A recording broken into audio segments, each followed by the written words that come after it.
care este aparatul de anestezie perfect. Voi știți? Aparatul de anestezie perfect este cel mai simplu aparat complex. Pentru că dacă deja vei face anestezie inhalatorie, va fi doar un pas până când vor apărea pacienți care au nevoie și de ventilator. Deci, dacă tot faci investiția, măcar fă o investiție pe termen lung. Și aici vine întrebarea, dar pe care să-l aleg?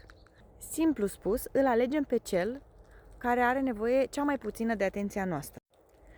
Practic, din 3 butoane să setezi tot aparatul, fie că vrei să ventilezi, fie că e respirație spontană. Orice pas în plus care necesită atenție în mod deosebit, îți va necesita un om care să se ocupe de el.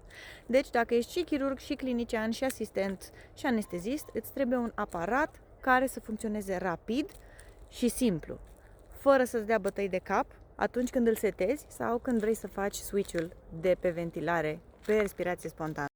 Dacă v-am făcut curioși, aștept un mesaj să dezvoltăm subiectul.